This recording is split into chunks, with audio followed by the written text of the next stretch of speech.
রবিউল আউয়াল মাসের শুক্রবার দিন পবিত্র ঘরে মসজিদে আসার তৌফিক দান করেছেন। আমরা কুরআনুল কারীমের 11 নং সূরা হুদের 84 নং আয়াত থেকে শুরু করে 88 নং আয়াতের তেলাওয়াত শুনেছি।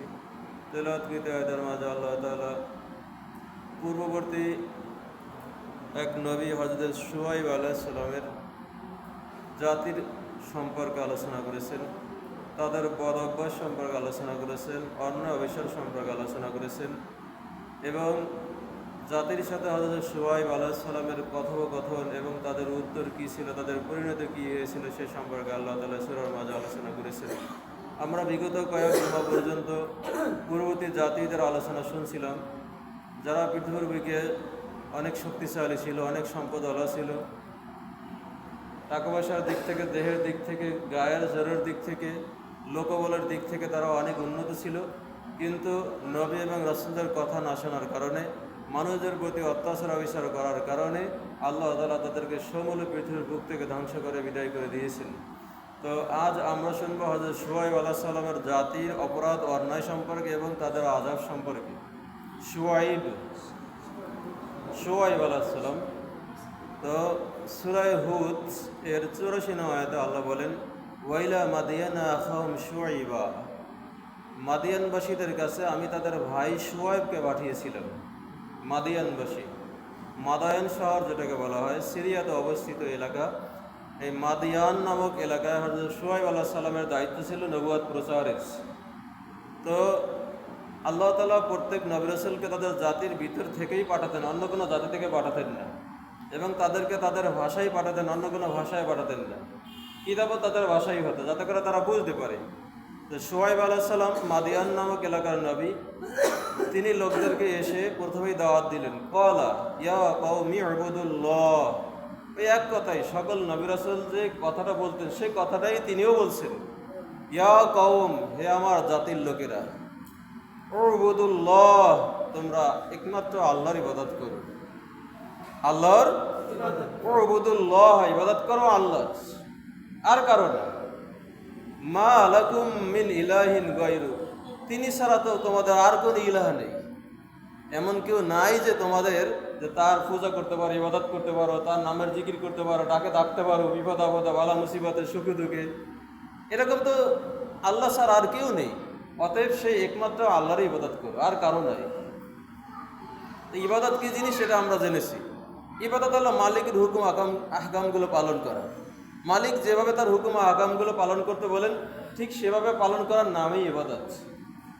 তো এক কথায় আল্লাহ তার পথকে দেখানোর জন্য নবী রাসূলদেরকে পাঠিয়েছেন। তো আল্লাহ যেটা চান সেটা নবী রাসূলদের কাছে বলেছেন। জিবরাইল আলাইহিস সালাম, হযরত মিকাইল আলাইহিস সালাম মাঝে মধ্যে বয়ে নিয়ে আসতেন, বেশি আসতেন জিবরাইল আলাইহিস সালাম। তো আল্লাহ যা চান নবী রাসূলদের মাধ্যমে মানুষদেরকে জানিয়েছেন, শিক্ষা দিয়েছেন। অতএব আল্লাহ এবং আল্লাহর রসুলের পথ ধরে চলার নামই ইবাদত। আল্লাহ রসুল আমাদেরকে যা করতে বলেছেন তা করার নাম ইবাদত, যা করতে নিষেধ করেছেন তা করার নামই ইবাদত। তো শুআয়ব আলাইহিস সালাম জাতির লোকদেরকে এসে বলছেন, হে আমার জাতির লোকেরা, তোমরা আল্লাহর ইবাদত করো, তিনি ছাড়া তো তোমাদের আর কোনো ইলাহ নেই। ওয়ালা তানকুসুল মিকাল ওয়াল মিজান, আর তোমাদেরকে আরেকটি কথা আমি বলছি, শোনো। ওয়ালা তানকুসু মিকাল, মিকাল মানে পরিমাপ।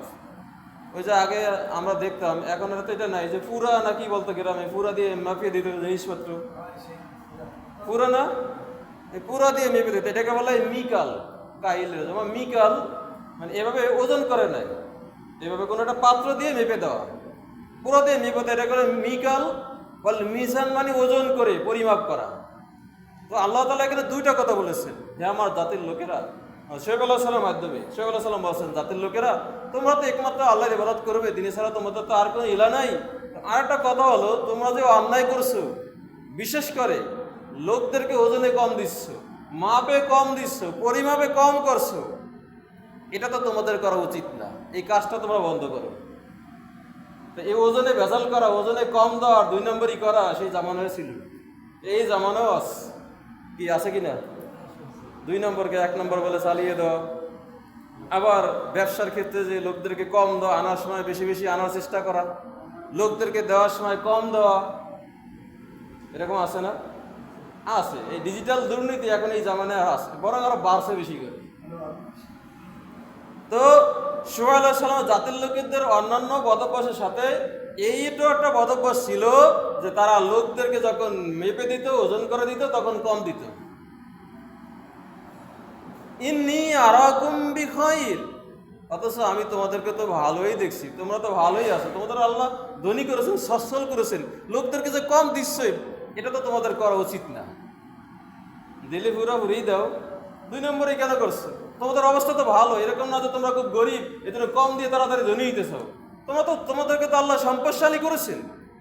ওয়াইন্নী আখাফু আলাইকুম আযাব ইয়াউমিন মুহিত, আর আমি ভয় করছি তোমাদের উপরে একটি সর্বগ্রাসী বিপদ, যে বিপদ তোমাদেরকে চতুর্দিক থেকে গ্রেপ্তার করে নিবে, এরকম একটা দিনের আযাবের ভয় আমি করছি, যদি তোমরা এই অপরাধ থেকে না ফেরো। তাহলে শুআয়ব আলাইহিস সালাম জাতির মূর্তি পূজা শিরক করার সাথে সাথে এটা ছিল অন্যতম একটা অদভ্যাস। সেটা কি? লোকদেরকে মাপে জিনিসে কম দিত, ওজনে কম দিত, পরিমাপে কম দিত। সেটা ওজন করে দেখ আর পুরো দিয়ে মেপে দেখ, কম দিত। এটা তো যারা ব্যবসায়ী তারা বেশি করতে পারে, ঠিক না? ব্যবসায়ীরা যদি লোকদেরকে ঠকায় তাহলে তো বেশি কিছু করার থাকে না জনগণের। তো যে দেশে মানুষ এরকম ঠকাঠকি করে ওই দেশের উপর শান্তি রহমত থাকে না। আল্লাহর পক্ষ থেকে এক বিপদ আর ভালো মুসিবত আসতেই থাকে। তো ওয়া কওম, হে আমার জাতির লোকেরা, আউফুল মিকাল ওয়াল মিজানা বিল কিসত, তোমরা লোকদেরকে মেপে দাও, ওজন করে দাও ন্যায়ের সাথে পুরোপুরি ভাবে। এখানে 2 নম্বরই করিও না, 2 নম্বরই করিও না। লোকদেরকে মেপে দাও, ওজন করে দাও, তখন পুরোপুরি দাও, ন্যায়ের সাথে দাও। অত্যাচার করো না, অবিচার করো না, 2 নম্বরই করো না। ওয়ালা তাবখাসুন নাস আশিয়াহুম, লোকদেরকে যখন তোমরা দাও, ওজন করে দাও, মেপে দাও, তো লোকদের এই বস্তুতে, দ্রব্য সামগ্রীতে কম করিও না, ত্রুটি করিও না, পুরোপুরি দাও। ওয়ালা তা'উসাউ ফিল আরদি মুফসিদিন, আর তোমরা জমিনের বুকে এরকম ফিতনা ফাসাদ করে, বিপর্যয় তৈরি করো, হাঙ্গামা তৈরি করে সীমা লঙ্ঘন করো না। তাহলে বোঝা গেল ওজনে কম দেওয়া, পরিমাপে কম দেওয়া এটা একটা ফাসাদ, এটা একটা বিপর্যয়, এটা একটা অন্যতম বদভ্যাস এবং অন্যতম কবিরা গুনাহ। এটা এমনই কবিরা গুনাহ, এই কবিরা গুনাহটা বান্দার সাথে সংশ্লিষ্ট, এটা আল্লাহর সাথে নয়। কোনো মানুষ যদি নামাজ না পড়ে, আল্লাহর হক নষ্ট করলো, আল্লাহ ইচ্ছা করলে হয়তো এই বান্দাকে ক্ষমাও করতে পারেন, ইচ্ছা করলে এই বান্দাকে আল্লাহ আযাবও দিতে পারেন। কিন্তু কোনো মানুষ যদি কোনো মানুষের হক নষ্ট করে, স্বয়ং আল্লাহ সেটা ক্ষমা করবেন না, যতক্ষণ পর্যন্ত যার হকটা নষ্ট করেছে সে ক্ষমা করেছে। এই জন্য মানুষের হক, বান্দার হকটা খুব কঠিন। তো প্রত্যেক নবী রাসূলগণই 2টা বিষয় বলতেন, একটা মানুষের হক আর একটা আল্লাহর হক। আল্লাহর হক, আল্লাহ যা করতে বলেছেন তা করা, আল্লাহর ইবাদত, নামাজ, রোজা, হজ, যাকাত সহ যত কিছু যা আছে সবকিছু ইবাদত, এটা আল্লাহর জন্যই করা। আর মানুষের সাথে সংশ্লিষ্ট যে বিষয়গুলো, এগুলো মানুষের হক। তো এখানে মানুষের হক সম্পর্কে বলা হচ্ছে, আগে বলা হয়েছে আল্লাহর হক, যে ইবাদত একমাত্র আল্লাহর করুন। আর এখানে বলা হচ্ছে মানুষের ওজনে জিনিসপত্র দ্রব্যাদিতে কম করিও না, ভেজাল করিও না, এটা মানুষের হক। আর এটা যদি করো তাহলে পৃথিবীতে বিপর্যয় তৈরি হবে, অশান্তি তৈরি হবে। কথা তো বাস্তব। যে দেশে, যে অঞ্চলে শাসক বর্গ থেকে শুরু করে ব্যবসায়ীগণ 2 নম্বরই করা শুরু করে, সে দেশে শান্তি আর থাকতে পারে না। কি বলে? শান্তি থাকতে পারে না। এটা একটা ফাসাদ, এটা বিপর্যয়। শুআয়ব আলাইহিস সালাম এখন সুন্দর করে বলছেন, বাকিয়াতুল্লাহি খায়রুল লাকুম ইন কুনতুম মুমিনিন, যদি তোমরা আসলে বিশ্বাসী হও, ইমানদার হও, তাহলে ব্যবসা, সঠিক ব্যবসা করে যে ফলটা তোমরা লাভ করো, যে লাভ করো, লভ্যাংশ পাও, এটা তো আল্লাহর পক্ষ থেকে তোমাদের অবশিষ্ট বিষয়। ব্যবসা করে মূলধন খাটিয়ে হালাল পথে তোমরা যে উপার্জন করো, লাভ করো, এটাই তোমাদের জন্য কল্যাণকর। এখানে 2 নম্বরই করিও না, মানুষকে কম দিয়ে একটু বেশি লাভ করো, এটা 2 নম্বরই, এটা অন্যায়, এটা অবিচার, এটা করো না। ওয়ামা আনা আলাইকুম বিহাফিজ, তবে বড় কথা হলো আমি তোমাদেরকে ওয়াজ করতে পারছি, আমি তোমাদেরকে কিন্তু হেফাজত করতে পারছি না। আমি তোমাদের হেফাজতকারী মালিক নই, হেফাজতকারী মালিক কিন্তু একমাত্র আল্লাহ। ক্বালু ইয়া শুআইবু আস-সালাওয়াতুকা তা'মুরুকা আন নাতরুকা মা ইয়া'বুদু আবাউনা। এত সুন্দর করে শুআইব আলাইহিস সালাম লোকদেরকে বুঝালেন, কোনোই কাজ হলো না। বরং তারা পাল্টা প্রতিউত্তর করে বলছে, ইয়া শুআইবু, হে শুআইব, as-সালাওয়াতুকা, তোমার নামাজ, তোমার ইবাদত, তামুরুকা, তোমাকে নির্দেশ দিচ্ছে যে আর নাত্রুকা, আমরা ত্যাগ করব মা ইয়াবুদু আবাউনা, আমাদের বাপ-দাদারা যার ইবাদত করতো সেগুলোকে আমরা ত্যাগ করব। তোমার নামাজ, তোমার ইবাদত মনে হয় এইটাই করতে বলছে। লক্ষ্য করছেন? শুআইব আলাইহিস সালাম তারা এখন ধমকের সুরে কথা বলতে আছে, তুমি যা বলতে আছো এগুলো আমাদের বোধগম্য না, আমাদের বুঝেই আসে না। আমাদের বাপ দাদারা মূর্তির পূজা করতো, বাপ দাদারা আল্লাহকে বাদ দিয়ে পাথরের পূজা করতো, বাপ দাদারা আল্লাহকে বাদ দিয়ে চার সূর্যের পূজা করতো, বাপ দাদারা আল্লাহকে বাদ দিয়ে সৃষ্টিদের পূজা করতো, বাপ দাদারা আল্লাহকে বাদ দিয়ে মানুষের মূর্তি মেনে সেখানে কান্নাকাটি করতো, আল্লাহকে বাদ দিয়ে অন্যের কাছে প্রার্থনা করতো। এখন তুমি আমাদেরকে ওয়াজ করছো আমাদের বাপ দাদা যারা যাদের পূজা করতো, যাদের কাছে চাইতো তাদেরকে ত্যাগ করতে। এটা মনে হয় তোমার ইবাদত, তোমার নামাজ, এগুলো মনে হয় তোমাকে নির্দেশ দিচ্ছে না। লক্ষ্য করেছেন? এবার তারা নিজেরাই স্বীকার করতে আছে,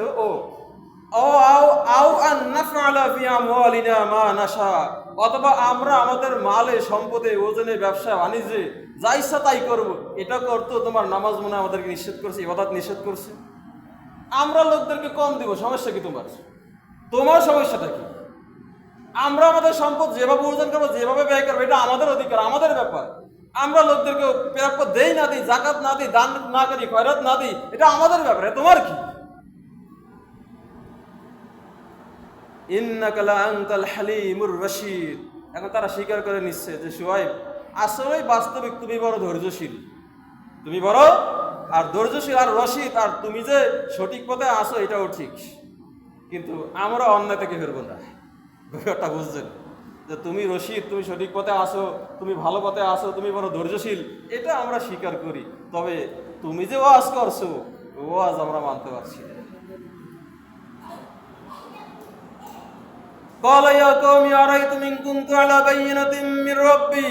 শুআইব আলাইহিস সালাম তাদের এই সমস্ত কথার প্রতি উত্তরে আবার বলছেন, হে আমার জাতির লোকেরা, তোমাদের কি মত? যদি আমি আমার রবের সুস্পষ্ট প্রমাণের উপর থাকি, আমি আমার রবের হেদায়েতের উপর থাকি, তার পথের উপর থাকি, আর তিনি আমাকে তার পক্ষ থেকে উত্তম রিজিক, উত্তম সম্পদ, উত্তম নবুয়ত দান করে থাকেন, এই ব্যাপারে তোমাদের কি মত? ওয়ামা উরিদান উখালিফাকুম আন ইলা মা আনহাকুম আনহু, আমি তোমাদেরকে যে জিনিসগুলো থেকে নিষেধ করছি, তোমরা কি মনে করছো সেই বিষয়গুলো করে আমি তোমাদের বিপরীত আমল করব? বরং আমি তোমাদেরকে যেটা নিষেধ করছি সেটা তো আমি করতে পারছি না। ওয়ামা উরিদু আন উখালিফাকুম ইলা মা আনহাকুম আনহু ইন উরিদু ইল্লাল ইসলাহা মাসতাতাতু, আমি চাচ্ছি শুধু এতটুকুই যে আমি তোমাদের ভিতরে যে অন্য অবিচার আছে, পাপ আছে, কি এরকম দুর্নীতি আছে, জুলুম অত্যাচার আছে, অন্যায় আছে, এগুলাকে দূর করে তোমাদেরকে সংশোধন করতে আমি যথাসাধ্য চেষ্টা করছি। আমি তোমাদের কল্যাণই চাচ্ছি, তোমাদের ভালোই চাচ্ছি, আমি আমার সাধ্যমতো চেষ্টা করে যাচ্ছি। আমা তাওফীকি ইল্লা বিল্লাহ, তবে ফলাফল, তাওফিক, এটা আল্লাহর পক্ষ থেকেই আসে, এটা আমার নিজের বলে, নিজের শক্তির বলে হবে না। আলাইহি তাওয়াক্কালতু, একমাত্র আমি তার উপরেই ভরসা করছি। ভরসা কার উপরে? কথা বলেন, জীবনের সর্বক্ষেত্রে ভরসা হবে কার উপরে ভাই? একমাত্র আল্লাহর উপরে, আর কারো উপরে নয়। বিপদে পড়েছি, আল্লাহকে ডাকবো। কি দুঃখে পড়েছি, আল্লাহকে ডাকবো। সম্পদ কম, সম্পদ পাওয়ার জন্য আল্লাহর কাছেই প্রার্থনা করব।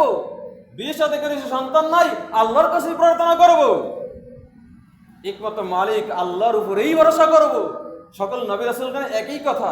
এখানে শুআইব আলাইহিস সালাম বলছেন আলাইহি তাওয়াক্কালতু, তাওয়াক্কুল কর, তাওয়াক্কুল আমরা বলি না তাওয়াক্কুল কর বেটা, এই তাওয়াক্কুল শব্দের অর্থ হলো ভরসা করা, নির্ভরতা করা, নির্ভর হওয়া। যে ভরসার একমাত্র পাত্র হলেন আল্লাহ, আর মুমিন বান্দা একমাত্র ভরসা করবে আল্লাহরই উপরে। ওয়া ইলাইহি উনীব, আর আমি তারই দিকে অভিমুখী হচ্ছি, আমি তারই দিকে রওনা করছি। আল্লাহ তাআলা সূরা ফুরকানের মাঝে বলেছেন, ভরসা করো সেই আল্লাহর উপরে যিনি কখনোই মরবেন না, যিনি কখনোই মরবেন না, সে আল্লাহর উপরে ভরসা করো, যিনি চিরঞ্জীব। কি বলেন, আল্লাহ কি কখনো মরবেন নাকি? আমরা মানুষ, আল্লাহর যত বন্ধুই হই, যত ওলিই হই, নবী রাসূল গাউস কুতুব ওলি আল্লাহ থেকে শুরু করে পীর মাশায়েখ মুর্শিদ, সাধারণ মানুষ, আমরা কি চিরকাল বেঁচে থাকবো ভাই? দুনিয়া থেকে বেশি ছিল না। তাহলে যারা চলে গিয়েছেন তাদের উপর ভরসা করে লাভ নাই, যারা এখন আছেন তারা একদিন দুনিয়া থেকে চলে যাবেন, তাদের উপর ভরসা করে লাভ নাই। ভরসা করতে একমাত্র আল্লাহর উপরে। কার উপরে? আল্লাহর উপরে। এটা ইমানের একটা দাবি যে ভরসা একমাত্র আল্লাহর উপরে। হ্যাঁ, আল্লাহর উপরে ভরসা করে বান্দা সঠিকভাবে হালাল পথে চেষ্টা করবে, এতে কোনো সমস্যা নেই। ভরসা একমাত্র আল্লাহর উপরে। শোয়েব আলাইহিস সালাম আরো বলছেন, ওয়া কওমি, হে আমার জাতির লোকেরা, লা ইয়াজরিমান্নাকুম শিকাকি ইউসিবাকুম মিসলু মা আসাবা কওমা নূহ আও কওমা হুদ আও কওমা সালিহ। ইতিপূর্বে যাদের ওয়াজ করা হয়েছে, নূহ আলাইহিস সালামের জাতি, হুদ আলাইহিস সালামের জাতি, সালেহ আলাইহিস সালামের জাতি, ইতিপূর্বে আলোচনা গেছে না? নূহ আলাইহিস সালাম, হুদ আলাইহিস সালাম, সালেহ আলাইহিস সালাম, এখন আলোচনা হচ্ছে শুআয়ব আলাইহিস সালাম। এরপর আবার ফিরআউন সম্পর্কে কিছু কথা বলা হচ্ছে, মাঝখানে আলোচনা ছিল লূত আলাইহিস সালাম সম্পর্কে। এখন শুআয়ব আলাইহিস সালাম সে জাতির কথা স্মরণ করে বলছেন, ওয়া কওমি, হে আমার জাতির লোকেরা, হে আমার সম্প্রদায়ের লোকেরা, লা ইয়াজরিমান্নাকুম শিকাকি, আমার যে বিরোধিতা তোমরা করছো, আমার বিরোধিতা তোমাদেরকে যেন এই পথে না নেয়, যায়ুসিবাকুম মিসলু, আসবে তোমাদের কাছে বিপদ মুসিবত ওইরূপ মা আসাবা, যা এসেছিল কওমা নূহ, নূহের জাতির উপরে, আও কওমা হুদ, হুদের জাতির উপরে, আও কওমা সালিহ, সালেহের জাতির উপরে। নূহ আলাইহিস সালাম জাতিকে আল্লাহ কি পানি দিয়ে চুবায় মারছেন। হুদ আলাইহিস সালাম জাতিকে আল্লাহ কি করছেন? বিকট আওয়াজ আর ভূমিকা বাতাস প্রবাহিত করে তাদেরকে ধ্বংস করেছেন। আর সালেহ আলাইহিস সালাম জাতিকে আল্লাহ কি করেছেন?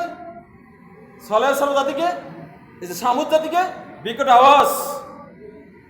আওয়াজের মধ্যে তাদের ধ্বংস করেছেন। আর লূত আলাইহিস সালাম জাতিকে কি ধ্বংস করেছেন?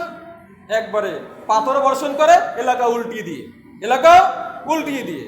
আর শুআয়ব আলাইহিস সালাম তাদেরই কথা বলছেন, ইতিপূর্বে তোমরা শুনেছো কিভাবে আল্লাহ এই অত্যাচারী জাতিকে ধ্বংস করেছেন। অতএব সাবধান হও, তোমরা যদি এরকম আমার বিরোধিতা থেকে ফিরে না আসো, তাহলে তোমাদের উপর এরকম আযাব এসে যাবে। আমা কওমুল লূতিম মিনকুম বিবাঈদ। সর্বশেষ আলোচনা গত জমাতে লূত আলাইহিস সালাম সম্পর্কে, এখানে সেটাও স্মরণ করে বলছেন, আর যে লূতের জাতি, লূতের এলাকা, এটা তো তোমাদের এলাকা থেকে আর দূরে না, এটা কাছাকাছি, তোমরা তো তাদের পরিণতি দেখতেই পাচ্ছ। সেই লূত আলাইহিস সালাম এলাকা এখন জর্ডানে রয়েছে, একবারে সে এলাকা উল্টে দিয়েছে। সেই এলাকাটা গভীরে পানির, সেটাকে মৃত সাগর বলা হয়, ডেড সি বলা হয়। সেই মৃত সাগরে কোনো প্রাণী বসবাস করতে পারে না, কোনো জিনিস ডুবে যায় না, সেই এলাকাটা এখনো রয়েছে। আর যে লূত আলাইহিস সালামের এলাকা, এটা তো তোমাদের কাছাকাছিই আছে। অতএব এই সমস্ত জাতির অবস্থা দেখে শিক্ষা নাও। ওয়াস্তাগফিরু রাব্বাকুম, তোমরা তোমাদের রবের কাছে ক্ষমা প্রার্থনা করো, তোমরা তোমাদের রবের কাছে তোমাদের গুনার জন্য ক্ষমা প্রার্থনা করো। সুম্মা তুবু ইলাইহি, অথবা ক্ষমা প্রার্থনা করে ক্ষমা চেয়ে তার দিকেই চলো, তার দিকেই মনোনিবেশ করো, তার পথের দিকেই চলো। ইন্না রাব্বি রহিমুম ওয়াদুদ, নিশ্চয় আমার রব বড় দয়াশীল, বড় প্রেমময়, বড় স্নেহশীল। আমার রব বান্দার গুনাহকে ক্ষমা করতে কখনই কুণ্ঠিত হন না। বান্দা সঠিকভাবে যদি তওবা করে ফিরে আসে, আল্লাহ আমার রব বান্দার সবই ক্ষমা করে দেন, কারণ তিনি হলেন বড় দয়ালু, বড় প্রেমময়, বড় স্নেহশীল। তার মতো স্নেহশীল আর কেউ হতে পারে না। অতএব তোমরা ইতিপূর্বে ভুল করেছো, আল্লাহর ইবাদত না করে মূর্তির পূজা করেছো, আল্লাহর ইবাদত না করে মানুষের কথা শুনেছো, আল্লাহর নামে মানুষের আইনে চলেছো, মানুষের ওজনে ব্যবসা বাণিজ্য কম দিয়েছো, 2 নম্বরে করেছো, দুর্নীতি করেছো, বেজাল করেছো। ফিরে আসো, তওবা করো, আল্লাহর পথ ধরো, আল্লাহ তোমাদেরকে ক্ষমা করে দিবেন। ক্বালু ইয়া শুআইব, এখন আবার জাতির লোকেরা পাল্টা উত্তর দিয়ে বলছে, হে শুআইব, মা নাফকাহু কাসীরাম মিম্মা তাকুল, তুমি যা বলছো তার অধিক কথাই আমাদের বুঝে আসছে না। কথা তো স্পষ্ট, না বুঝার কি আছে? মানতে না চাইলে কত কথাই তো বলা যায়। আর জাতির লোকেরা বলে শুরু করছে, শুআইব, তোমার এই যে ওয়াজ নসিহত আর আমাদেরকে সতর্ক বাণী যা করছো, অনেকটাই আমরা বুঝতে পারছি না, আমাদের মাথায় ধরছে না। ওয়াইন্না লা নারাকা ফিনা দাঈফা, সাবধান হও, বাড়াবাড়ি করিও না আমাদের সাথে। আর আমরা দেখছি তুমি আমাদের মধ্যে খুবই দুর্বল লোক, একটা করে কিল দিলে আর বাঁচবে না। এই প্রত্যেক সমাজে, প্রত্যেক রাষ্ট্রে অত্যাচারের লোকেরা দুর্বলতার প্রতি অত্যাচার একটু বেশিই করে, জানে যে আরে কিছু করলে পাল্টা প্রতি উত্তর করতে পারবে না, প্রতিশোধ নিতে পারবে না। আর বড় মেয়েরা কিছু করলে বড় মেয়ে আবার একটা দুইটা দিবে, সেই জন্য বড় মেয়েকে ক্ষতি করতে একটু চেষ্টা কমই করে, আর যে দুর্বল হয় তাকে চতুর্দিক থেকে তাকে কি কষায় ধরে আর মারতে চেষ্টা করে। এটা মনে হয় এই সমাজে নাই, এই দেশে নাই, এটা সোহেব আলাইহিস সালামের জাতির মধ্যেই ছিল মনে হয়। তো এখন ধমক শুনে বলছে, সোহাইব এত কিছু বুঝি না, আমরা দেখছি তুমি খুবই দুর্বল, তবে কথা হলো ওয়ালাউলা রাহাতুকা লারাজামনাকা, তোমার আত্মীয় স্বজন যদি তোমার পাশে আছে, তারা না থাকলে আমরা তোমাকে পাথর মেরে আঘাতে চূর্ণ বিচ্ছিন্ন করে দিতাম। কত বড় ধমক! সোহেব আলাইহিস সালাম বলছেন, আমা আনতা আলাইনা বিআজিজ, আর তুমি আমাদের উপর কি বড় শক্তিশালী নও, সম্মানিতও নও।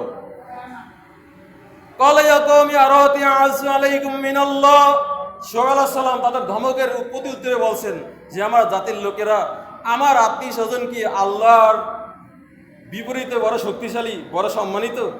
বরং শক্তিশালী সম্মানিত একমাত্র তো আল্লাহ। তোমরা আমার আত্মীয়কে ভয় করছো, আল্লাহকে ভয় করছো না।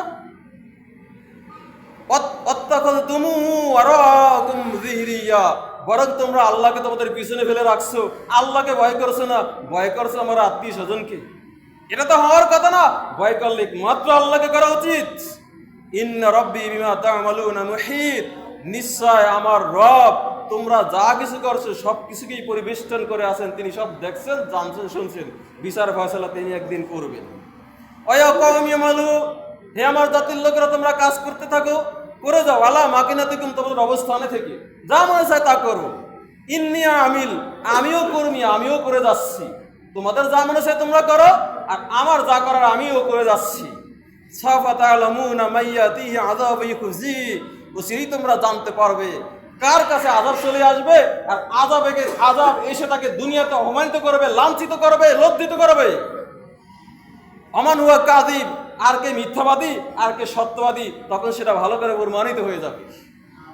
ওয়ারাতাকিবু ইন্নী মাআকুম রাকিব, তোমরাও অপেক্ষায় থাকো, আমিও তোমাদের সাথে অপেক্ষায় আছি।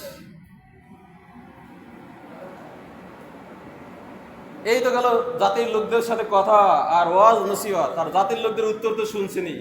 এখন আল্লাহর চূড়ান্ত সময় যখন চলে আসলো শাস্তি দেওয়ার, ওয়ালাম্মা জা আমরুনা, আল্লাহ বলেন যখন আমার আদেশ চলে আসলো, এই অত্যাচারী, এই জালিম, মানুষের সম্পদে কম দেওয়া আর মেপে আনার সময় বেশি আনার চেষ্টাকারী এই লোকদেরকে যখন আমি আযাব দেওয়ার নিয়ত করেছি, যখন আমার নির্ধারিত সময় চলে আসলো, নাজ্জাইনা শুআইবান, আমি শুআইবকে উদ্ধার করলাম, নাজাত দিলাম, ওয়াল্লাযিনা আমানু মাহু, এবং তার সাথে যারা ঈমান এনেছে, বিরহমাতিম মিন্না, আমার পক্ষ থেকে দয়া আর রহমতের মাধ্যমে আমি তাদেরকে নাজাত দিলাম, তাদেরকে উদ্ধার করলাম। ওয়াগাদাতিল লাযিনা যালামু সাইহাতু, আর যারা ছিল জালিম তাদেরকে পাকড়াও করল এক বিকট আওয়াজ। ফাসবাহু ফি দিয়ারিহিম জাসিমিন, ফলে তারা তাদের ঘরগুলায় কুফর হয়ে মরে পড়ে রইল। বিকট এক আওয়াজ, অন্য সূরায় আছে সাথে ভূমিকম্প। বিকট আওয়াজের মাধ্যমে ওরা মরে গেল, আর ভূমিকম্প ওদেরকে একেবারে শেষ করে দিল। আল্লাহ বুঝে এখনো নাই, আছে না? সতর্ক আর জালেম হওয়া থেকে একটু দূরে থাকেন, আর জালেমদের সঙ্গী হইয়েন না, তার থেকেও ফিরেন। নিজে জালেম হবেন না, জালেমদের সাথে থাকবেন না, যারা জুলুম করে তাদেরকে সমর্থন করবেন না। আর প্রতি পদে পদে দেখবেন যারা জালেম আর জুলুম করে তাদের পরিণতি একদিন একদিন খারাপ হয়ই হয়। আল্লাহ তাআলা সূরা মুতাফফিফিনের মাঝে এই যে যারা ওজনে কম দেয় তাদের সম্পর্কে আলোচনা করেছেন। ওয়াইলুল লিল মুতাফফিফিন, ধ্বংস যারা লোকদেরকে ওজনে কম দেয়।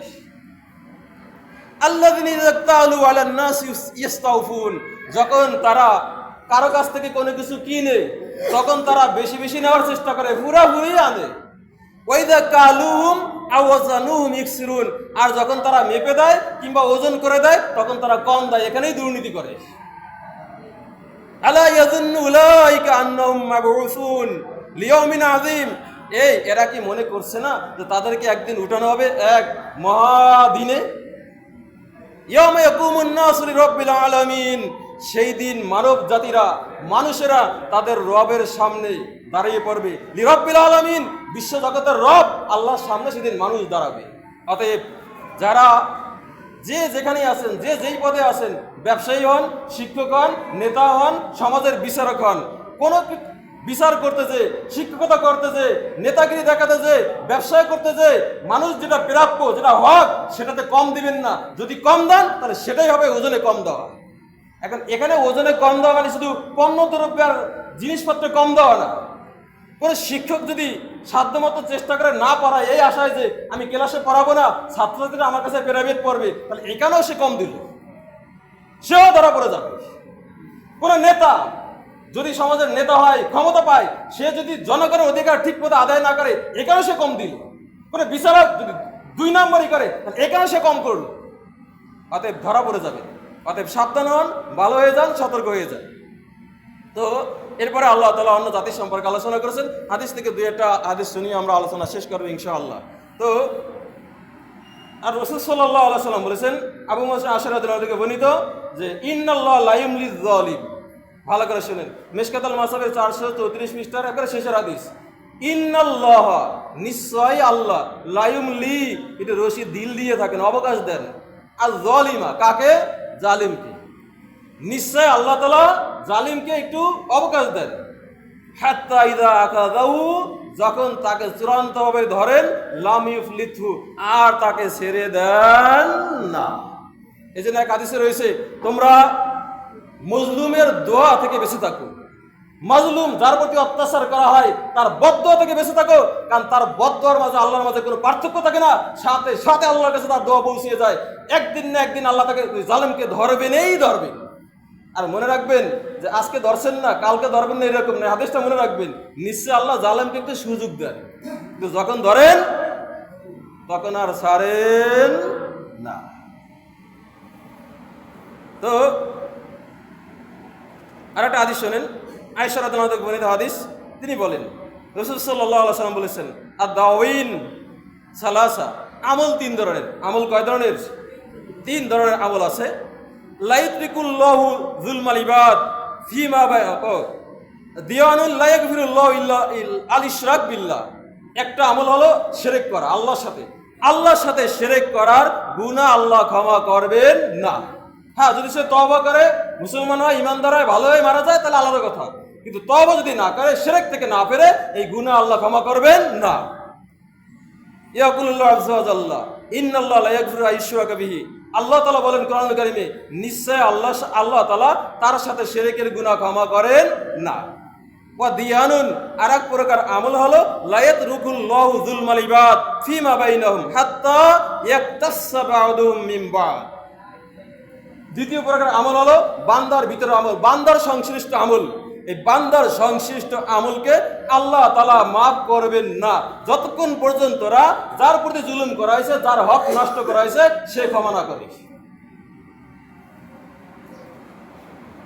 ওয়া দিয়ানুল লা ইয়াবাল্লাহু বি যুলমাল ইবাদ ফিমা বাইনা বাইনাল্লাহ। আর আরেক প্রকার আমল হলো আল্লাহ এবং বান্দার ভিতরকার আমল, যেমন নামাজ, রোজা, হজ, যাকাত, পর্দা, পুশিদা, এগুলো আল্লাহ তাআলার প্রাপ্য জিনিস।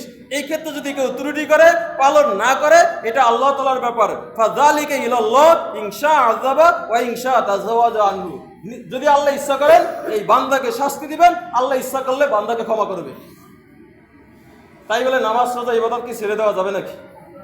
এই হাদিস থেকে জানতে পারছেন, এই যে বান্দার সংশ্লিষ্ট হক, এটা স্বয়ং বান্দা ক্ষমা না করা পর্যন্ত আল্লাহ ক্ষমা করবেন না।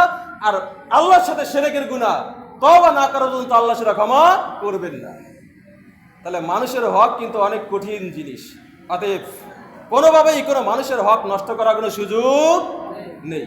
আল্লাহ তাআলা আমাদেরকে সত্যিকার অর্থে আল্লাহ তাআলা সঠিক বান্দা হয়ে যাওয়ার তৌফিক দান করুন। যারা সুন্নাত পূরণ করে নেন।